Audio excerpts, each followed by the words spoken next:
Good morning, Ed. Good morning, Nina. Good morning. How you doing? Good about yourself. I have no voice.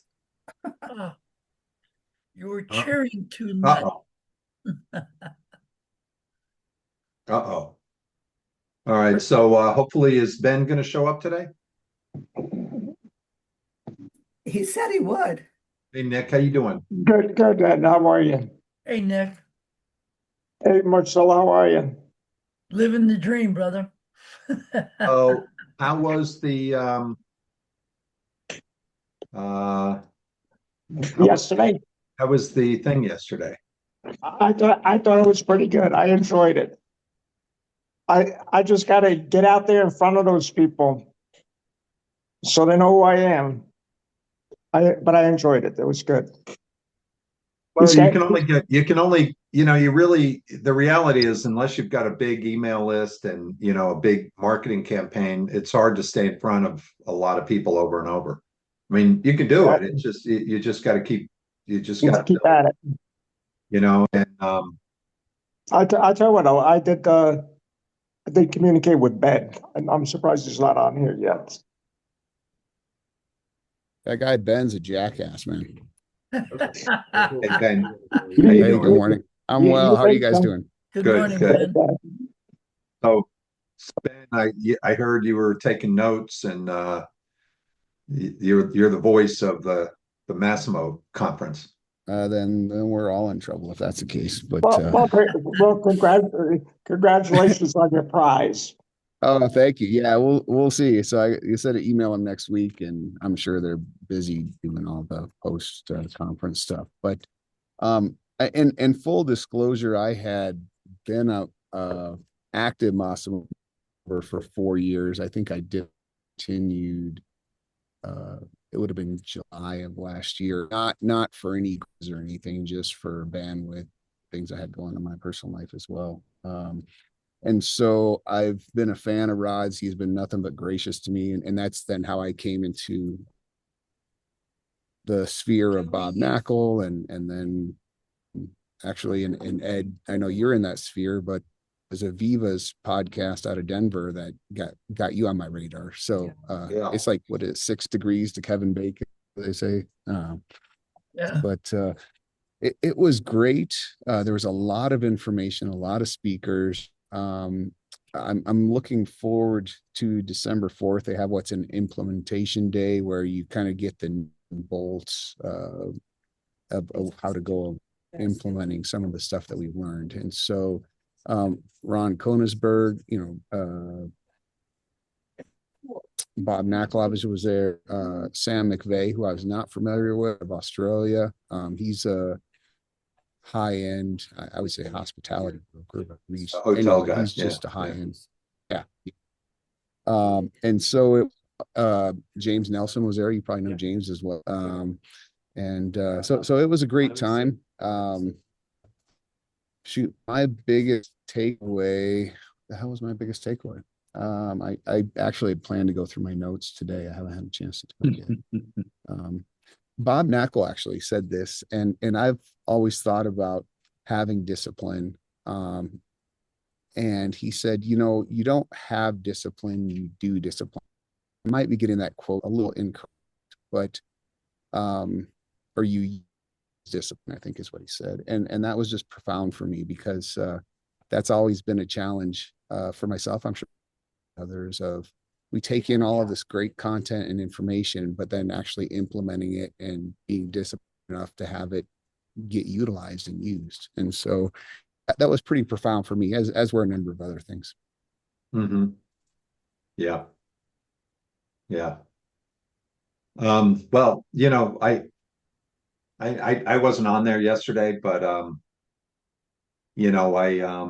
know Bob well. I was been with him for years and years since, day one. And I've had the unique opportunity to work with him right in the very beginning with a no-name firm, which was really interesting. I mean, that was interesting. It's one thing when you're at a big firm and you have the credibility of the big firm, right? Mhm. And that carries a lot of weight.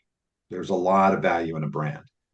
But when you go and you start, with a new firm, you know, those first few years, it was really, really hard to get business. And even, you know, even coming off of Bob and Paul Massey had done very, very well at CB. When they went and started their own firm, that kind of business that they were getting at CB wasn't coming in the door. Mhm. You know, so the same people had the skill set to do it, but they just didn't have the brand behind them. So nobody really took them, you know, there was no trust. But what we did back then, which is exactly the same thing that Bob is doing now, and I know there's a lot of noise about, you know, different tactics and all this kind of stuff, but I'm going to tell you that the reality is you just got to, from my experience, you just keep it simple. If you follow these, you know, the simple things over and over and over, that's where that's where I think, you know, the discipline is. And that's, you know, there's a couple things I think that, you know, my observation looking at Bob that is so amazing is that he's been able to do the boring thing over and over and over. You know, you know, he's never deviated. You know, he's modified what he's done because in the beginning it was focused on a small market, you know, like a small local market. And then he expanded it by getting more into a different geographic area where the buildings were bigger, the properties were bigger, so they were higher ticket. So his revenue came up, but he was doing the exact same thing. The difference was that he is in a market where, you know, let's say, for example, he went from a market where the average sale might have been $2 or $3 million. You know, all of a sudden now he's in a market where the average sale is $7.5 million, doing the same thing. And then what he did was he modified that later on, and he started to go after apartment buildings rather than getting involved in a lot of these user-oriented deals where you had to show the buildings all the time and that kind of thing. So he started to get into, you know, investment buildings, you know, apartment buildings, but same exact model, you know, same amount of people that he's staying in front of over and over. So it's, you know, he's implemented the same model. And then, you know, where he's at today is he has sort of switched. He saw this a number of years ago. And, you know, he's been working at this, he's been working on this development niche for quite a while now. And, you know, he saw a very, very unique opportunity at the beginning of COVID when New York City was shut down. There was literally nobody there in New York City. It was like a ghost town. It was like out of that movie with Will Smith, Legend, I think it's called, you know, where there was nobody there other than these aliens that would appear at night, right? And he walked every block. He took the big Sanborn maps and he identified all these development sites. And so he switched his market, but the same strategy. You know, it's his focus on 1,000 owners or 1,200 owners, but that became his base. So you can see, you know, what he's done over time. He's gone from a tiny little local market to a bigger, same model geographic where properties are more expensive, and then switch that to more of a, you know, diverse geographic area, but within New York City, but, you know, selling apartment buildings. And then he switched from that to development sites. And he's been really right. I don't know if he talked about this, but he mentioned this to me the other day and he posted it on LinkedIn about in New York City, there's this new legislation that's going through. I don't know if it's been 100% passed. It's a total disaster where if you own an apartment building over 5 units, it has to be offered to this New York City, like it's almost like a nonprofit. It's like an NGO, I guess. And you have to offer that property to them, and they have 6 months, I think, to make to submit an offer and make a decision on selling and, you know, on buying that property. And if they don't, then you as an owner can offer it to the private market. Yeah. But the city still has a right of first refusal. So Welcome to even if you, communism. so they can tie up your property, you bring it to the private market, and at the end of the day, they have a right of first refusal on the property. So, that's been a very significant change in the market. He had a tremendous vision on this. I mean, I guess he saw something happen in 2019. But it's interesting here because he's doing the same model. And that's the thing that's so interesting about this is that, I basically wrote the proof stacking book on that concept. And it's, I don't know what Rod teaches, but it's got to be some variation of this. So, it's discipline, it's mindset, maybe some scripts and things like that. But I'm going to tell you, we could go back into brokerage right now and I could go back doing to the exact same thing. It would take me time to get ramped up and everything. To get in front of the same people over and over and over and over. But at the end of the day, it's still the same model. You can use AI, you can use all these tools that are available to all of us. But at the end of the day, we can only do so much. And the thing, there's like you can get crushed by trying to go after too much and doing, that's one of the things I think that's one of the most valuable things that I learned working with Bob for numerous years, and then today working with him again for numerous years and helping him build his business, digitally. And the thing that's nice about the digital side is that it does give you a broader reach, so you're not just you can cultivate your audience of 1,000 people, but you can reach a larger market because people find you online. They, social media wise, I can't say what, what he did tell me one day was that less than 10% of his market is on social media. A lot of his market are older, which is, what everybody here is, a lot of the owners that he ends up doing business with are, 70s, 80s. They're retiring or doing estate planning or, doing stuff like that. And, there are people that were buying their properties when they were 35, 40 years old. And then the average owner kept the property for 40 years. And the whole idea is to just keep staying in front of them over and over. I don't know what other brokers are doing. I'd love to hear, what your take is on what other brokers were saying. That's my experience. The dynamics hasn't changed yet. I mean, that's just the reality, what you just explained there. And I mean, the owners own it, How I look at that, and so I do most of my posting on LinkedIn. It's just a more natural fit for me. Twitter, I don't really get. Yeah.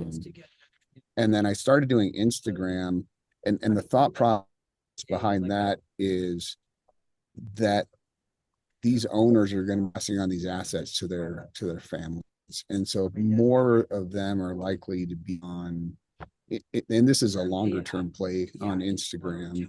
I do Facebook and LinkedIn more heavily because it's more business oriented. But I think what you're doing is in doing that, and it is just the consistency. A lot of these folks that put stuff out on social media included, they've got a person or people behind them that oversee a lot of that. So I think when he was in Palm Springs, Bob had given out that same statistic, like 8 or 10% of his clients were on social media, the rest were not. And I think he's only on there like a half hour a day, maybe an hour. Like there are points where he said he went overboard, but it's limited. And so you do that by being strategic and not being sucked in, which is so easy to do. And then having folks behind you. And a lot of the presenters we talked about, it's not AI written, but they do have assistants and folks that help them content out there. And I know for myself, even that's one of the chokeholds I have, or choke points. I get a lot of stuff in my phone and then it dies on the vine. It doesn't see the light. But in regards to proof stacking, to spin it a little bit, I don't have ownership on how the article is going to be laid out, but this new listing I've got 3200 Candelaria Road Northeast. The local reporter from the Business Journal is doing an article on it. I run into him at a commercial event. So my thought is then take that and then, as you'd said, hey, take a screenshot of this article and use that as a credibility point, and then maybe put together some posts out of that, and then I'll end up putting that on the website as well. Is this a listing you already have? Correct. Yeah, we just went live Monday. I had bumped into this kid, and he really is a kid. He's 25. Anyway, we had a good conversation. We went and had coffee earlier this week. So he's going to hit me up once a month to see what I've got.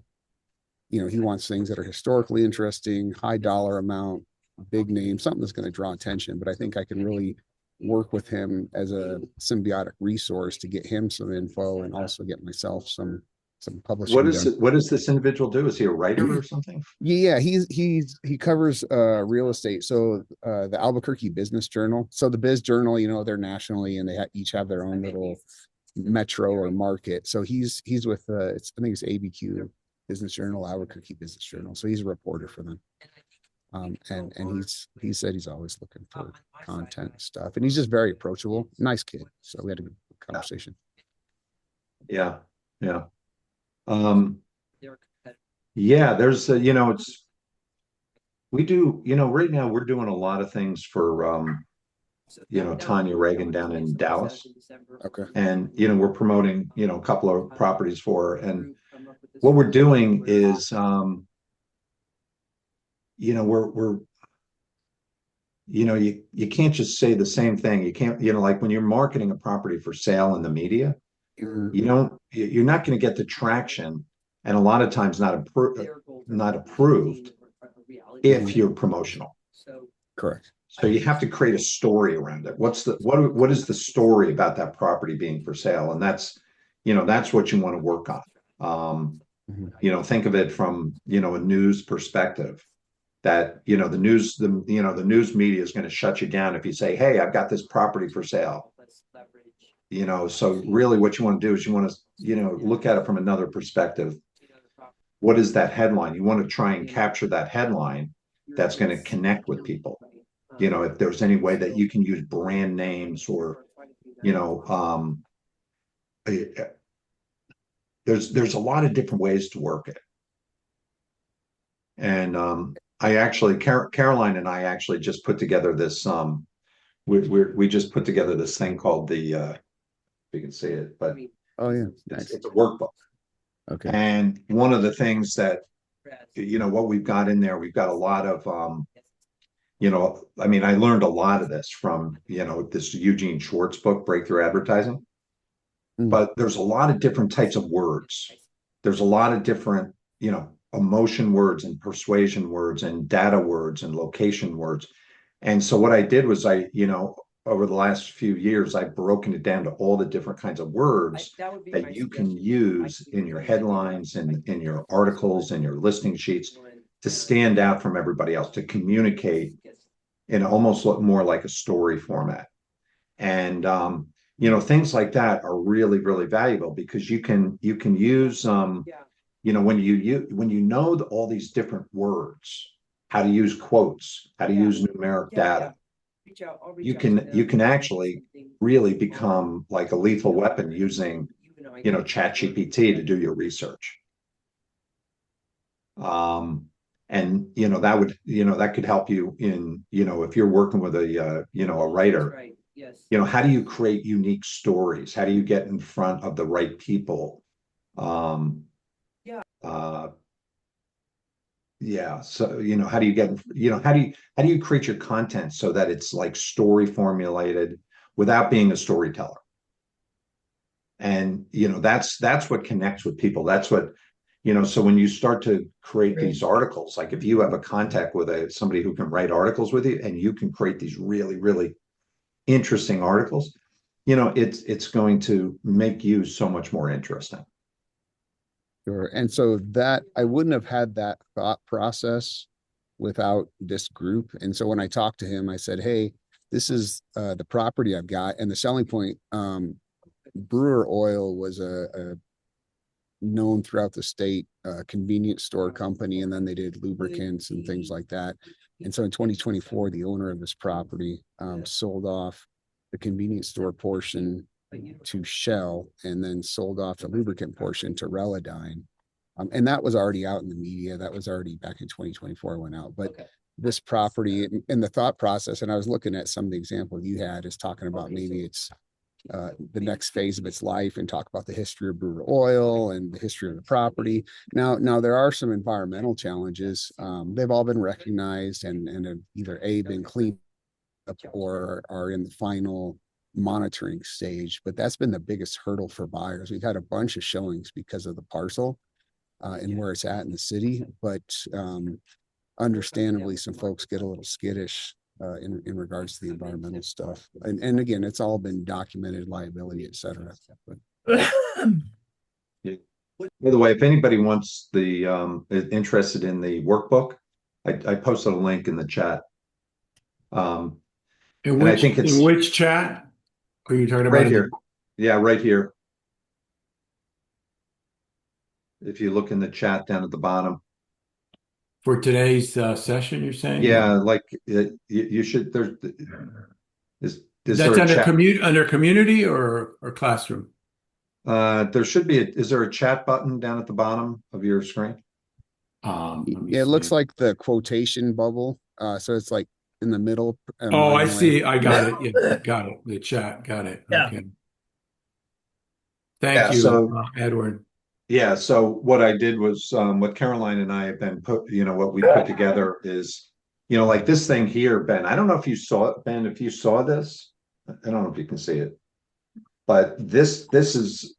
I'm what I've been doing is I've been creating numerous versions of this for different property types, industrial, triple net lease, office, development, and did I mention industrial? All these different kinds of properties. And this, what I did was I wrote it so that it's just nothing more than a handout. And if you're in a really competitive situation, because what we need is we all need exclusive listings, whether you're selling a property or you're leasing a property. The owners, what are they looking for? They're like, okay, well, what are you going to do for me? And they're listening to every broker saying the same thing. Some brokers, are like a bull in a china shop, and they're walking in and just saying, give me an exclusive listing. Some people are a little bit, have a more of a process. And, I'm indoctrinated into the Bob Knackle school because that's what we did over and over and over. That's one of the things, going back to, working with Bob, is that it's the same presentation over and over. It's the same, he's always, even still today, he's running into the same objections. Do you have a buyer? I'm not giving an exclusive listing. I know every broker in town. I've already gotten offers. And, there's a process. It's like you can't even listen to that. You just got to go through this process. Let me look at the building. Let me analyze the building. Let me figure out what this thing's worth. Let me come back to you. And then you come back and it's like, let's talk about what the building is worth. Never a sale, never talking about exclusives, never talking about sales. If somebody says, do you have a buyer? I'm not giving an exclusive listing. It's like, that's okay. That's fine. Let's just go through this. The main thing is that person a real seller? Are they motivated to sell the building? I mean, that's the most important thing. And then, then you go through this process. And well, the nice thing about this media thing, using the press releases, is that you can actually just hand this to an owner and say, this is what we do. We are marketers. We can deliver world-class marketing for your property to give, the broadest reach to, and that's, I mean, if you look at Bob's website, what is his focus? It's like maximizing the sales price, which is what everybody wants. And so, that's a very, yeah, I'm sorry.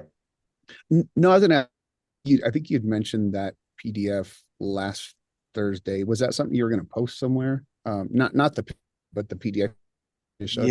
Yeah, it's going to go in the school group, under press releases. I've been meaning to, for a week now, I've been trying to find time to get it up there. I just haven't done it yet, but it will be You up mean there. you're busy? A little bit. Thank you. Sorry to talk. No, no problem. No, it'll be available. And if you use, it's really simple, because what I did was, right in the very beginning, maximizing your sales price with tier one publicity campaigns. I'm going to tell you, no owner has ever heard that word, a phrase like that before. They've never heard that before. And all your competitors, even if they're big name firms, are going to talk about, well, we're CB or we're Cushman or Newmark or, whatever you are. Well, we're pretty big and badass. And, and we have like the ultimate buyer database and blah, blah, blah. And, buyers come and go, they come and go all the time. And, so what are you doing as an owner or as a broker? Yes, Brent, the answer is yes. It'll also be this, Brent, the answer is yes, and this will be available for everybody as well, and as a download in the classroom area. But you can, as a broker, what do you do to market a property? I mean, you can put a property for sale or lease on LoopNet or Crexi.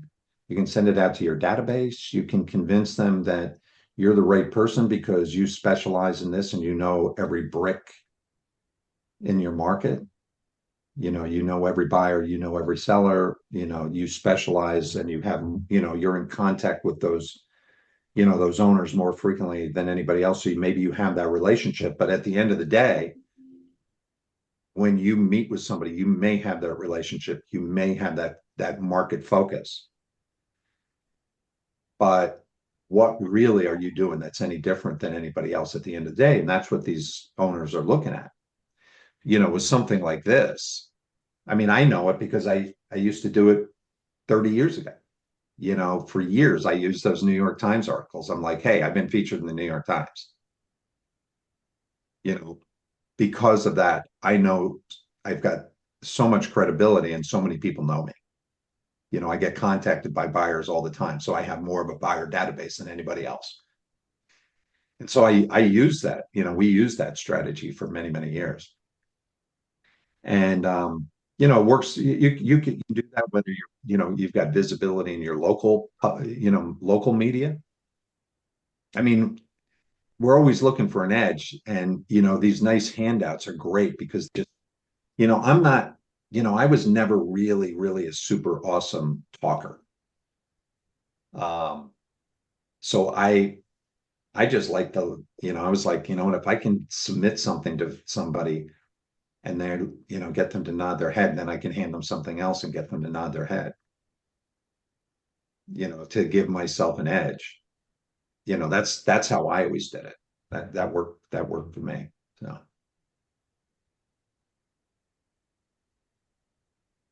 What else was what were some of the, what were some of the takeaways from some of the other, high powered brokers? Seems extremely low.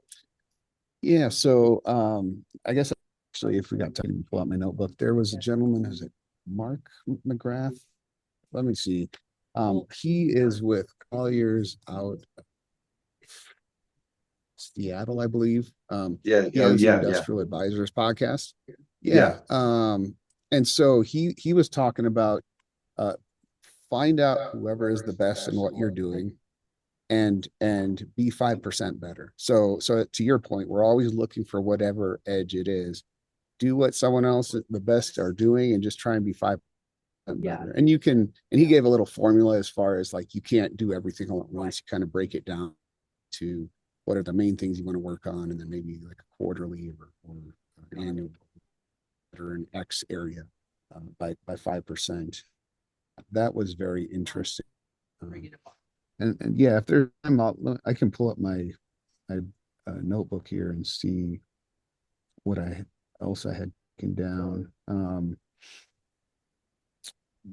Sam McVeigh talked about the first deal he was ever about to do. And I think this was around 2009. I'm getting the story wrong. Let's say he'd gone on his own, and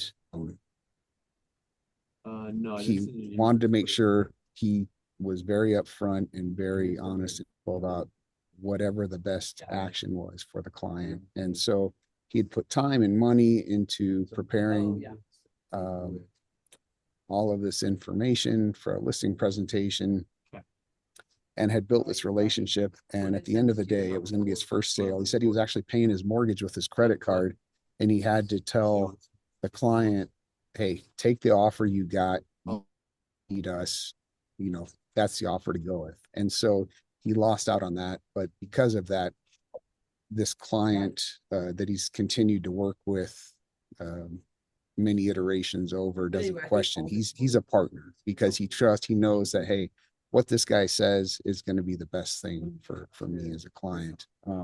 And a big discussion was preparation for a meeting. And I think, you're talking about how you had this process and you go in very much prepared, know the building better than the owner, and just keep along that path. I think that kind of ties into it.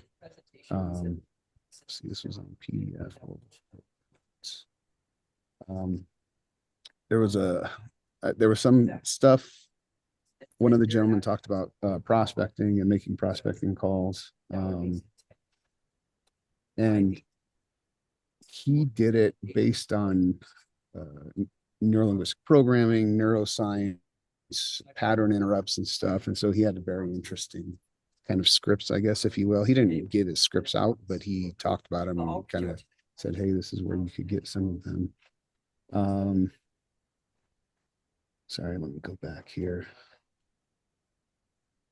There's a gentleman, Grant Pruitt. He's out of Dallas. He talked about how he's continually tried to get better. He had the relationship and had gone down the road with a client, and they said, hey, I'm not going to hire you because you're not an SIOR and Society of Industrial and Office Realtor. And so he said, well, that's not going to happen again. And now he's a dual designee in office and industrial, which is a pretty meaty task because you have to hit dollar thresholds in both of those categories to be able to do that. I guess it was Ron Koenigsberg that talked a lot about preparation and the Sun Tzu quote, every battle is won or lost before it's fought. So he was one that had talked about, he said the top performers, Kobe Bryant, when he was alive, Tom Brady, they prepare 40% more than the competition does, which gives them an edge. I'm being contrary to what I'm going to say right now, but he also said, hey, don't dominate the talk time. 20% of the time you talk, 80% of the time the client or prospect talks. In fact, both he and Grant said, hey, you're going out for a pitch or a presentation. What's the first thing you say, or what are you going to do? And he said, if they're not questions for the client, then you're not ready to go pitch that. So those were some interesting insights. So, I mean, then I'll synthesize some of this stuff and then I can put it either into a post in the school group or we can talk about it more. Thank you, Ben. No, you're welcome. Sorry. And I'm not doing it justice, but yeah. No, that's good. That was great. I think one of the things. I'll look forward to your posting. I'll look forward to. Yeah. Yeah. Good. Yeah. I think, my experience, I mean, I worked with Bob for a number of years, going back into the early 90s. I did well. I would sell 8, 9, 10 buildings a year. And, gross fees, 500,000, 600, 700,000. And then, 1 year I did $1.6 million in fees. That was in the late 90s, actually. And, but that was a very unique year. I think I sold 12 buildings that year, but I think like 10 of them were direct deals. And that was sort of interesting because I was focused on one market. And so it just like everything just sort of attracted to me because I had such a market share in a very, very small market. And, but you know, it was really, really simple. You know, I kept it very, very simple. That was before I started to think. Once I started to think is when I started getting into trouble. And, you know, it was a very, very simple system. You know, you get the lead, you go meet with the owner, they're going to tell you not hiring exclusive. This was like clockwork. It was like so interesting. It was like it was like the owners had like their own language. You know, it's sort of like you see on the news networks of like, you know, politicians they all say the same thing. Well, it's like the sellers are all saying the same thing. Do you have a buyer? Well, yeah, we're brokers. I mean, that's what I do. You know, I work with, you know, buyers. Do you have I'm not giving you an exclusive listing. Okay, that's okay. They say that like 10 times. And then it's like you just got to move through that. Just like it's like, well, let me take a look at the building. You know, let's take a look at what your building is worth. I mean, like, I can't even help you. I wouldn't even be able to begin to be able to help you, even if I didn't go after the exclusive listing, right? If I didn't know what the building is, how am I going to offer it to somebody if I don't know what it's worth and what you agree with what it's worth? So I didn't say that, but we would go through this process and you know, we go look at the building, and it was always like we'd look at the building. At the end of the building, the owner would say it again. So, what do you think? Do you have a buyer? You know, I'm not giving them any exclusive listings. And you know, then it was like, well, you know, what we normally do is put together an evaluation, what the building's worth. You know, and if you can give me a couple days, you know, I'll be back to you, and you know, we'll go over, you know, what we think the building's worth. You know, from my perspective, what you're expecting, that kind of thing. And they would always say, okay, fine. And so you come back a couple days later and you got this nice bound book. You know, the valuations in the first part, the marketing part, and you know, what you're going to do is in the second part. And the marketing part is sort of like an offer stack. It's like, we're going to do this, and we're going to, if you want to get the highest price, you know, this is what we do. We do this and this and this and this and this, and we go through the entire list.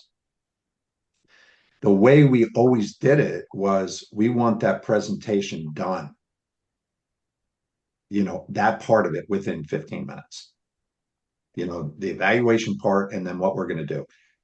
When we're done with that part, you know, if you want to get the highest price, this is what we do for you, but you got to hire us as your exclusive agent, and here's what it is. And then they would look at it, and then a lot of times there would be objections. Well, I've already gotten offers. Okay, well, if you've already got offers, or somebody's, you know, you've got a broker that's, you know, that has an offer, or you have a buyer direct. We would always say it's hard to say this because it's sort of like the opposite of what you're trying to do, because you want the business. You can smell it so bad, right? You want to get that piece of business. And the only thing that's standing between you and the exclusive listing is the ink on the paper. So how do you get that ink on that paper? And what we would do is would say, listen, if you've got, you know, we would say, first of all, I just want to say, we say this to everybody, but we really, you know, are you sure you want to sell the building? Because the building values continue to go up in New York City. And, you know, the building's going to be worth more a year from now, you know, or 2 years from now, or 3 years from now. I mean, properties values have been going up for years, because we want to know, do they really want to sell, or are they just sort of like fishing? When you say that, it just breaks down that barrier of distrust. Like you're cutting through that, you know, because it's like, what broker is going to come to you who's looking to, you know, you're in the business of getting hired to sell these buildings. When you say something like that to somebody, like all of a sudden the trust factor goes so high, and frequently they're going to come out and say, look, we got to sell it. You know, we got to get this off our books. We've got some partnership things. We've got to sell this. We bought something else. We need to free up the capital. We need to do it by such. so they start to tell you this. Okay, great. Now we know that they're sellers. And we would continue to go through that process. But that was really cool because when you say that, because it's sort of all of a sudden it just sort of like takes the intensity of the meeting down a notch, because they're sort of intense. They're there, they're listening to you, they know they're being sold to, but we're trying to break down that barrier. And then we would pull out the book, and I've said this before, but this is exactly, and Bob does it the exact same way today that he did it back then when he was selling 500,000 buildings and $1 million buildings. I mean, it's like the exact same formula. And the one thing that, let's use this book for an example. Let's say this is the bound book, right? The owners would always almost lunge over the desk. If there was a big desk, they would almost lunge over the desk to grab it out of your hand. And we would go like this. We would pull it back and say, we'll give you this in a minute. And then we would pull out and then we would go like this. So this is why I'm big on these handouts. And so what we would do is we would have our own copy, talk about being prepared, right?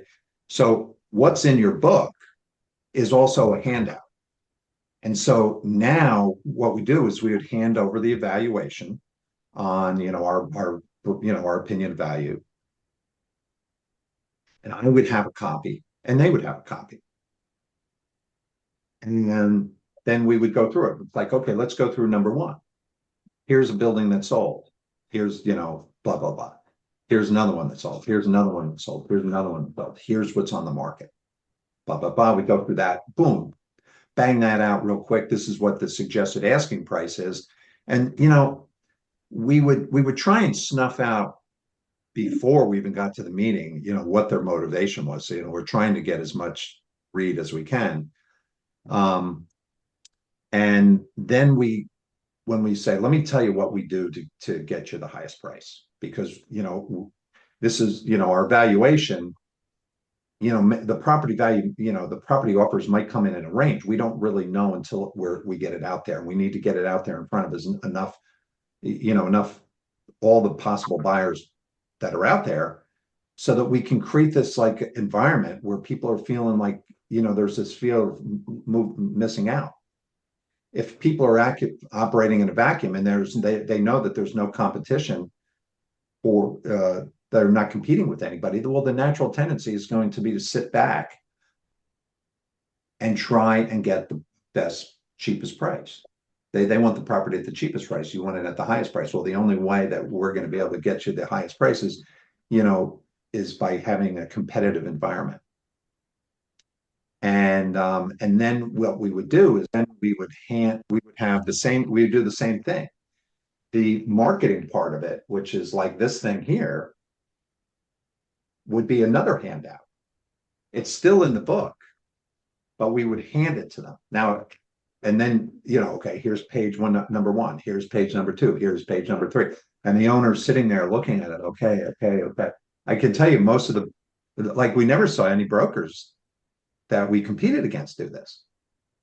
I mean, we would see sometimes we would be walking in to give a presentation and another broker's walking out. And they don't even have anything in their hands. No briefcase, no nothing. So they don't have any collateral. So we know that they don't have what we have. And so we would go through this process step by step by step. And that was the model every single time. When we started to cut corners and think, well, we've sold, the more buildings we sold and the bigger the track record, well, the natural tendency is to say, you know what, do I really need to go through this again? The answer is, yeah, you got it. And then once you're done, you say, here's our agreement. If you want to hire us to do all this work, you got to hire us.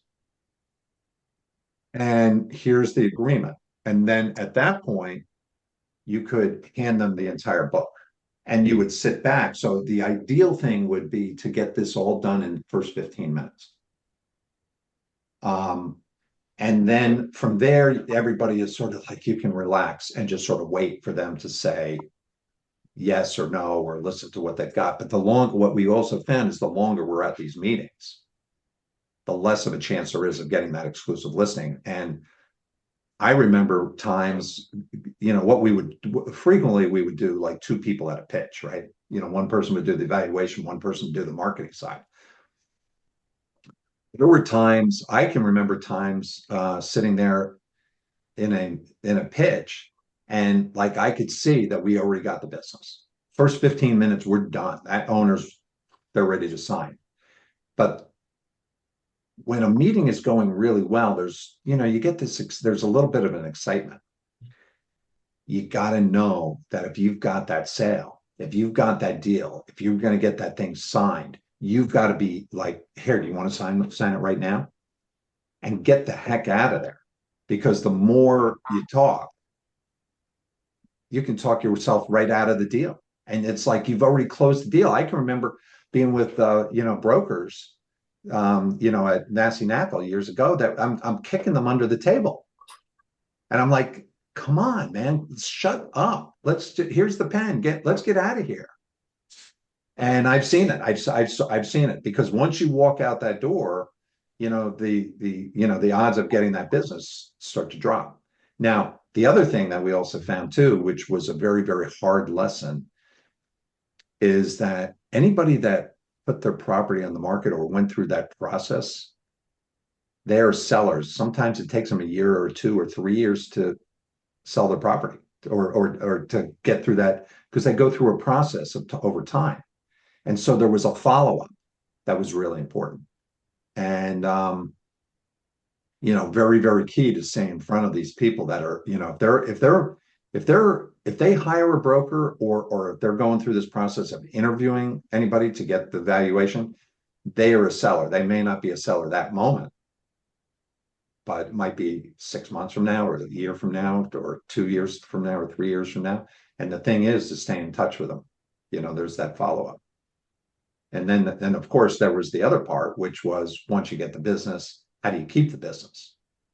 Because there were always brokers running around our back calling the owner and saying, when is your exclusive listing going to expire with those guys? Because I've got a buyer who's ready to pay the price, but I'm not splitting my fee with them. And, which was a bunch of BS, because they didn't have a buyer. Because if they did, they would bring that buyer, because they wouldn't want to take the chance that buyer is going to go to somebody else. But the reality is you got to have that customer feedback. You got to stay, we were always staying in touch with the owners, even if we had nothing to say. If we didn't have an offer, sometimes, because some of the buildings we were selling, many, many years ago, were very, very hard to sell. Back in the 90s, it was like, especially the early 90s, it was so difficult to sell a building. A lot of these buildings that we were selling back then were vacant. They're vacant user buildings. You sell a building for, a vacant building on 67th Street and Madison Avenue, because sometimes they're owned by nonprofits, or, and they, you sell them, they're vacant. Well, it costs more money to renovate them than it does to buy them. And there's no financing for a non-income producing property. So we were selling buildings like that. And, back then, sometimes, it would take, I remember selling a building like in 1993. We sold a building for like 12 million, which was a big deal back in like 1993. And we had the listing. We didn't have anybody for the longest. Like, we had a little bit of flurry. People were interested in looking at the building because it was an amazing building. And then all of a sudden nobody cared, because we were asking 18 million for this building that ended up selling at 12. I sort of learned that even if I had nothing to say to the owners, I would call them up every week and say, hey, listen, I just want to let you know, I got nothing to tell you this week. I don't have any buyers. We talked to a few people that were interested, but I didn't have anybody look. And I would do that week after week after week after week after week. I did that for over a year with this building. How long were your agreements for? that you had? Was it Well, like, we would try and get them as long as we could. It was we would do them for 6 months ideally. And then what we would do, we started to put a clause that they would renew automatically on a month-to-month basis with like a 45-day cancellation clause. So it just made it sort of easy. But if we stayed in touch with the owner over and over and over, even if we had nothing to say. That was the hardest thing, to pick up the phone and say, "Hey, it's Ed. I just want to let you know, like, I really got nothing to tell you this week. I mean, there's a couple buildings that are selling in the market, but like those people, we know who those people are, and they didn't want to take a look at this." And then finally, one day, a buyer showed up for that one building out of the blue. Some really, really super rich guy shows up out of the blue, and he's like, he starts out at like 10 million. We ended up doing a deal at 12 million when we were asking 18. And and that building, probably cost another 10 million to renovate. It was a really, really, really super rich guy. Rich back then was 300 million. Today it's, a zillion times that.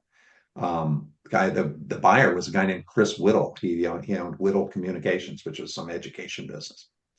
And, we ended up selling the building. And, when after the sale, like, the sellers were very happy with us because we stuck with it.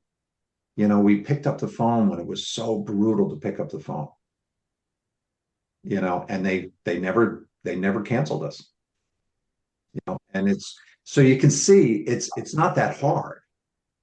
This whole process is not that hard.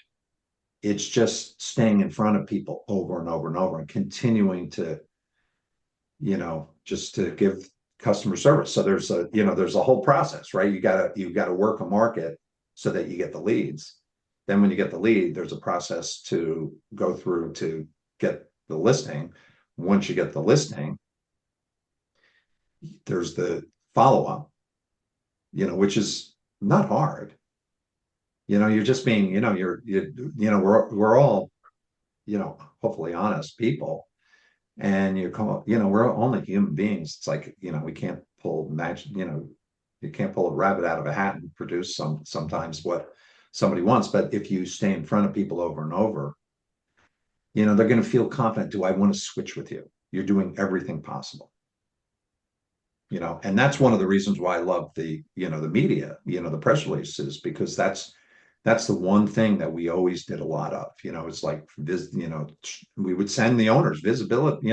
Hey, we would send them an article in the mail that, hey, we were just featured in this publication, we were just featured in that publication.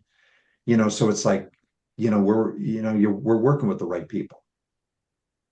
And there's like, they start to understand that it's a process. It takes time. We're trying to find the right buyer.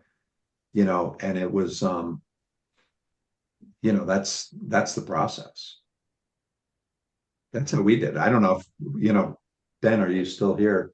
I mean, did anybody have this kind of, what were people saying in regards to things like this at the Massimo event? Yeah, and actually said that used to try not to talk a lot of selling their building, but to vet them as a legitimate seller. I do remember Bob saying that. He's like, I used to ask people, hey, you probably don't want to sell this building because it's going to go up. So when you said that, it sparked that. But systems and processes were definitely discussed over and over and over, that the people that are produced at a high level, and this kind of goes back to the preparation thing, they do the same thing you said as well, over and over and over. And when they cut corners, similar result. Something doesn't work. And so going back to follow-up part, and I can't remember the speaker was, they said that brokers will go in and pitch, and 48% don't ever follow up with the person after that if they don't get it right away. And so right there eliminates some of the competition of other brokers. And to your point, the first step before, there were two partners and mainly focused on acquisition and development for themselves.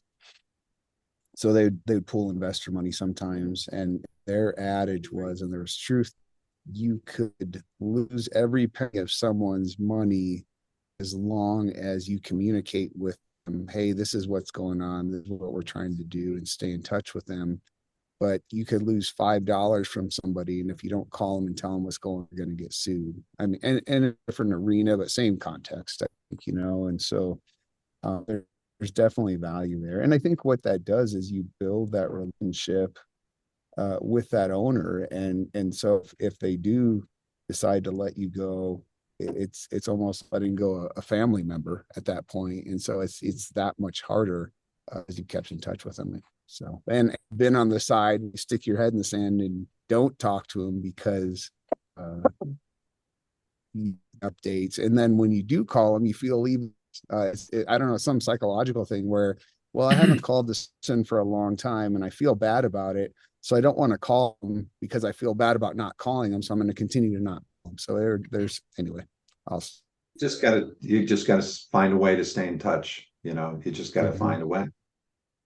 It's not that hard. It's the hard part is, what goes on in our own mind. One of the things in inactive, and I think Bob probably talks about inactive clients at this point. That's a big emotional thing. I've past clients who have inactive clients. And so one activities they had us do, and it is part of the small content, is to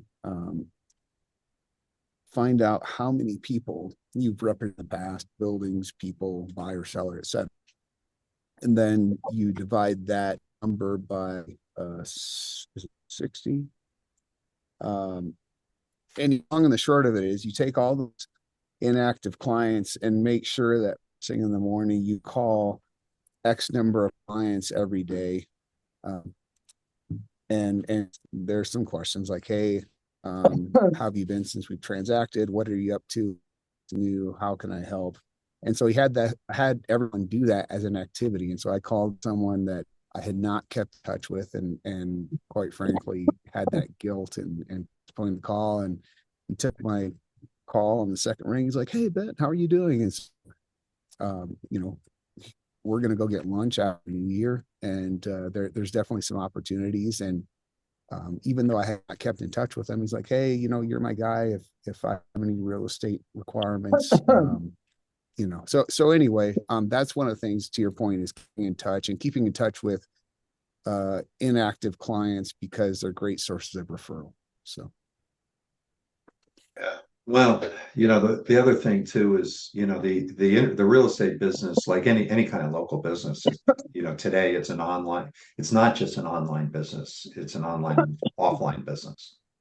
You want to use your online assets as a sales tool, but you want to stay in touch with people. You got to talk to people.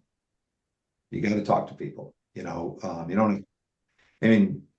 Bob is, one of the disciplines that he's got is that he is really, really good at making those calls. Like he'll make those calls. He does a lot of other things too. He writes articles, he's speaking, we've got the internet, we're banging out success stories, all that stuff. And that works. I mean, that's bringing in a lot of business.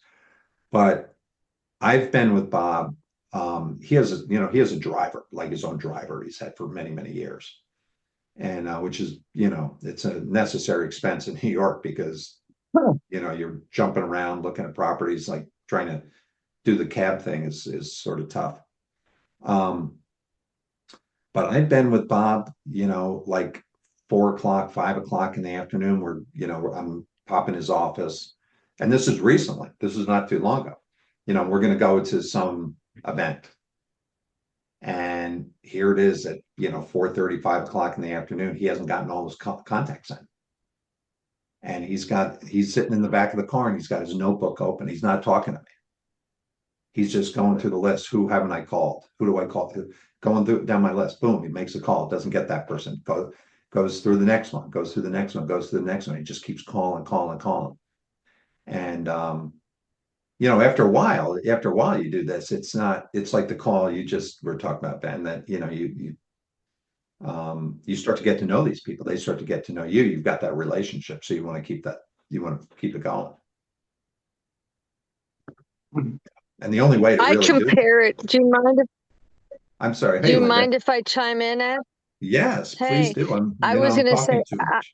hi everybody. I Hi, compare it Linda. to hey everybody. Hope you're all well. Love hearing all this insight. I was gonna say I compare it, and I don't want to say this is exactly the same, but my husband and I have been, buyers of property for many years and investors ourselves. And we've met a lot of agents over the years, a lot. And it's amazing the ones that just blow us off or pass us by and don't follow up, don't do anything. And we've had one broker over the years who has been so good about following up. And I'd say he probably even calls us quarterly just to say hi. He does do a newsletter. He emails, of course, the personal touch. He calls, and he has these events. He calls them his client appreciation events. And what he does is he'll have like a breakfast or a special thing. Like right now, he's doing it sounds corny, but I think it's fabulous. He is at this beautiful country club. He has a breakfast with Santa Claus, so you can bring your grandkids or kids or whatever and get pictures with Santa Claus. And I am so impressed by that. And it's like, he's our top of mind. I mean, there is nobody else we will call. And he's the only one that really follows up. And I can tell you, it is important and it does work.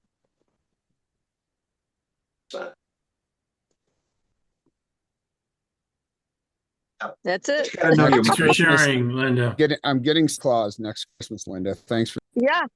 I mean, it sounds crazy, but I mean, you've got to do things even that include family because people love that. It's a Saturday morning. You can take your grandkids or your kids, and I mean, it's just a human connection. And I think anybody that follows up is 1,000 times ahead of anyone else because I think most of the deals we've done and the properties we've bought and sold. And we kind of laugh. My husband and I chuckle like we had this one broker and he never followed up. We never heard from the guy again. And we probably bought, 8 properties after we met him. We thought this guy was an idiot. He never even followed up with us. He never even said, hey, we've got other opportunities. It seems like a lot of them just do the deal and run. Like they just don't even want to know anything. And they don't even want to pursue a future with people. It's fascinating. Well, it's usually because of lack of a business plan, lack of knowing your market, and lack of understanding that, how the sales process works, like you've got to stay in touch with people. And you just can't try and go from deal to deal. That's not a sustainable model. It's like trying to like run over in this part of town or that, like you got to be focused. You got to know your market. I think a lot of brokers haven't been trained either, in sales. Right. Some of the other things he's done is he will support his other clients. Like if he has a restaurant client as an example, he'll say, "Oh yeah, Tony's restaurant, everybody's invited, to come and eat lunch at Tony's," and he pays for it. Mexican restaurant, he'll say everybody's gonna get 3 tacos. It's not like unlimited food, but it's like stop by between 10 and 2 and get your tacos and bring your family. And I mean, and I think that is so smart. So he's helping his clients that are starting a business, and he's also helping past clients, and all these people are intermixing and meeting each other, and it's just a wonderful experience. And even one time he rented a movie theater and he said, just come and see this movie. I can't remember what it was. And I always wind up bringing my nephews and my great nephews, and now my nephew is getting to know him, and his friends are getting to know him, and it just it just spreads the word and the wealth of who you meet and who you're exposed to. I would, and if I could chime in real quick, Linda, I don't know if you're on the call, and I do get on Instagram because of future generations are on there while their current the current owner, their parents or grandparents or not, but your comments on, having the grandkids come for Christmas, movie theater, et cetera, that's a great way to then get into contact with the next generation of owners and build that trust and good feeling. Exactly. And when they want to buy a building or they want to open a business, or it's like, oh, yeah, my grandpa or my uncle or whatever, the family or my father always went to Ben's events. Ben's a great guy. Call him. I mean, they spread the word. Absolutely. All right.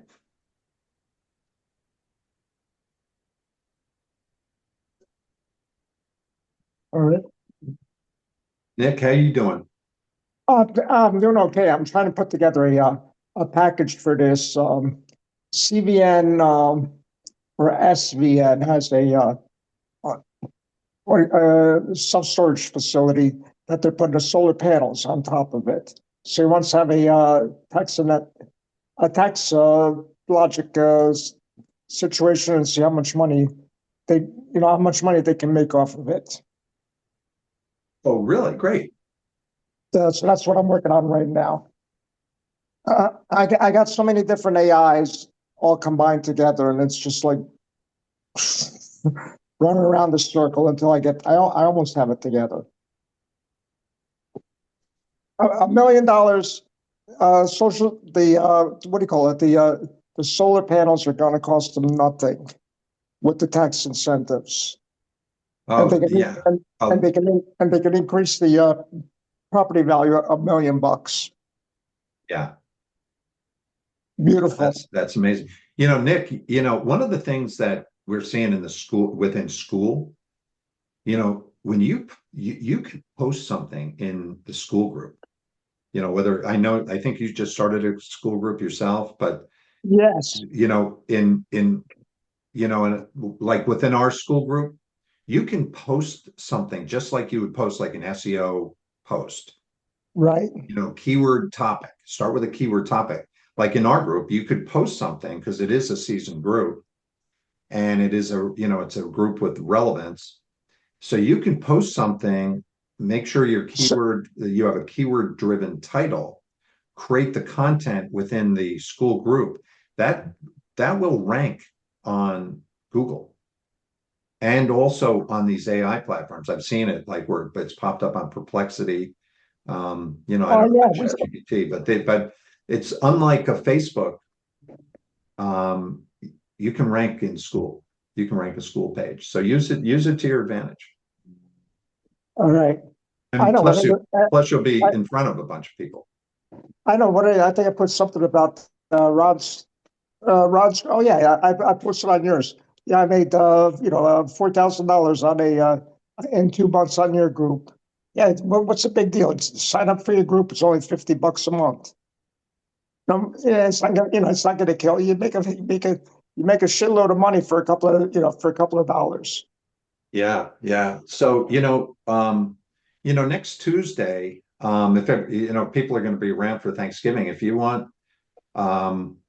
what we could do is come and let's talk about properties, and let's talk about the tax advantages that you can uncover with your business tax logic, and how that can be sold. Like if you're a broker, how do you sell that? How do they use you to their advantage to help them get a piece of business? Let's can we do that? Would be great if you could. You have their email address. I mean, would you guys be interested? I definitely would be very interested about that, to hear from Nick about that. And Nick, if you could put together a presentation. Yes. I mean, for me, I'm very interested in that topic, and actually to hear from you about that. Yeah.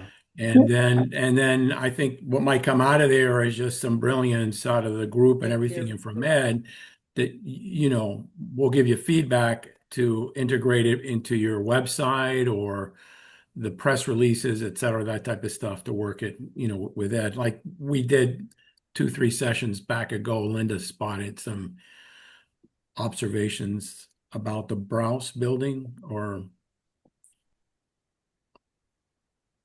I don't remember that. Do you remember that, Ed? Which The building was it? feedback about, what was the lady's name that owns that building? Are you talking about Tanya. Tanya Reagan's building? Tanya, yeah. Tanya's building. Yeah, the Yeah. feed, and then you got back to us on the next time, that not working with brokers, and then, you modify that. So do you recall that? Yeah. Is Yeah.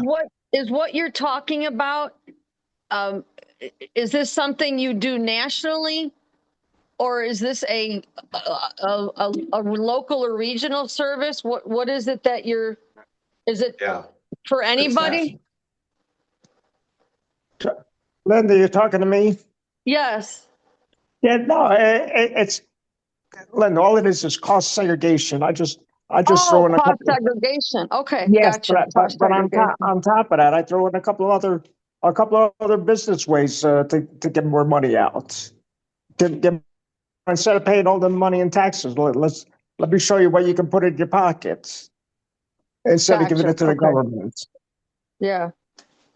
And most of these buildings or most of these properties are sold without even showing them anything. And all they have to do is take the tear sheet and bring it over to the accountant and says, "Hey, this guy put this stuff together. Does this make any sense? Is this worth anything?" Let an accountant take a look at it and decide. Right. Why are people afraid of it? Why are they? Because anytime when you hear about What? saving taxes, people like Oh that. yeah, Why yeah. would? Why are they afraid? Everybody's afraid of the IRS. Everybody's afraid that they're going to get audited. But it's all. I think Nick, I'll share with you the pushback I've gotten from clients because work with other people with cost segregation before is that they feel like it's kind of like they have a trusted tax planner that they've already got, but unfortunately, a lot of tax planners they're not up on these techniques. Okay, and then they feel It's, anything like that is kind of like crossing the line or it's not proven, but they just they haven't kept up with the codes and it's in the codes as long as it's all documented. right, It's all it's an engineering study done, so it's going to be all right. documented. So I Yeah. used to do it on my own years ago until I got myself in trouble because I was. Well, it's funny because it almost reminds me a little bit of kind of like 1031 exchanges as well as checkbook IRAs, because there's a lot of people sitting on a lot of money in IRAs that don't realize that they can do something with that money besides whatever they're doing with it, or keeping it in the stock market, that they could actually buy real estate with it. And I Yeah, find a lot of people are afraid of that. self-directed IRAs. Right. I call it a checkbook IRA. I did it back in the day, and Same oh my here. God. I mean, it's the best thing I ever did. But a lot of people don't understand it, and I wondered maybe that's similar to that. Yeah, I don't know. Either they don't understand or they're. I think that yeah, as Joseph said, they're afraid. They're just afraid.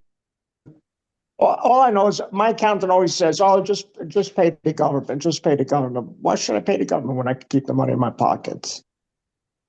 You know, Nick, your issue is the same that everybody's got, right? We all have the same issue. And Yeah, you got to stay out in front of people over and over and telling your story and telling the yeah. story and telling the story. I mean, even like Linda, Linda has an amazing thing with the broker list.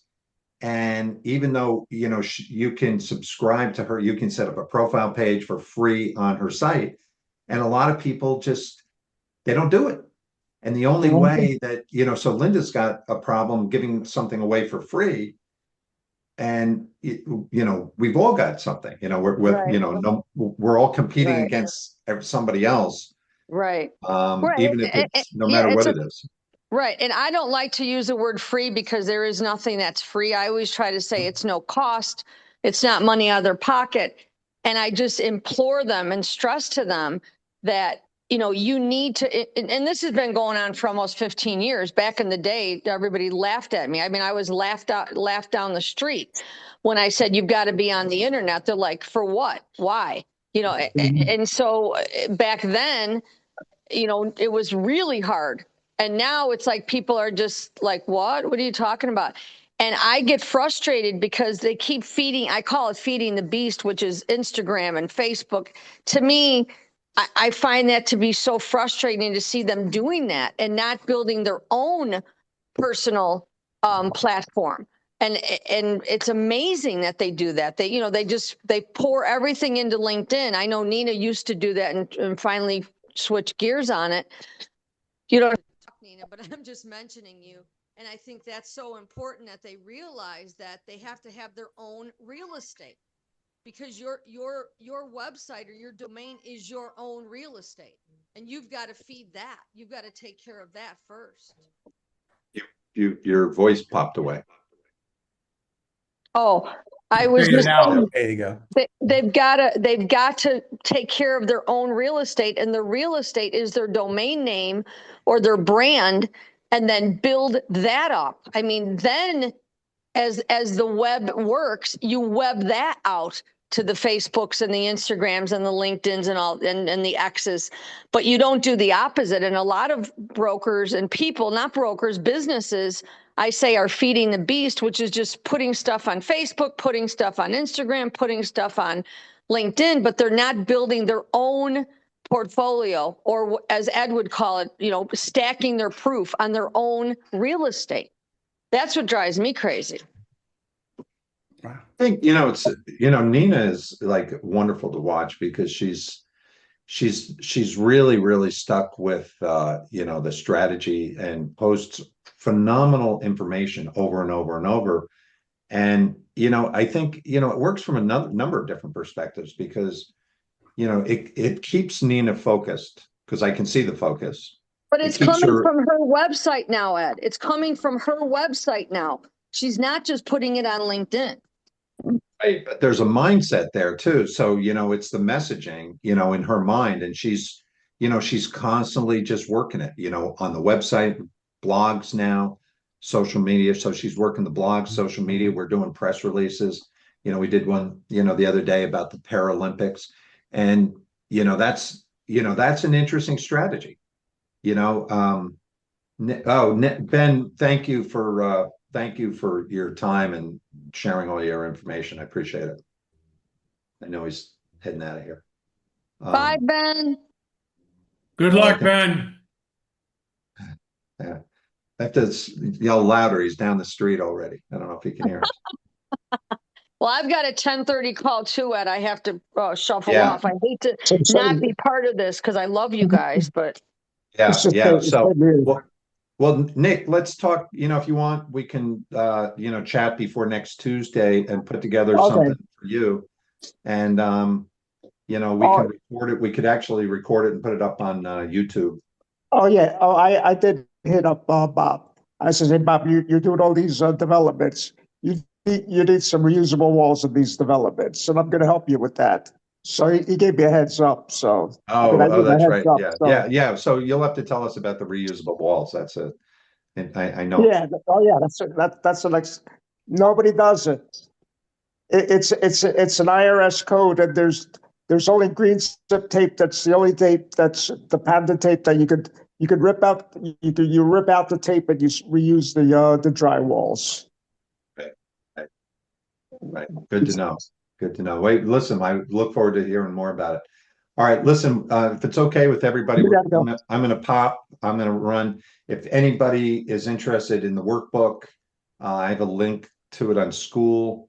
And if you know anybody that could benefit from it, in this group, there is an affiliate link in the School group, and you can set up an affiliate link and send it to people, and you're going to get 40% of whatever it's for life.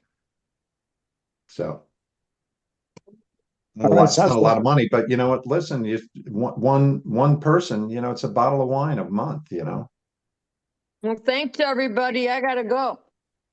Take care. Thanks, Linda. Bye-bye. Bye-bye. I'm gonna stop the recording.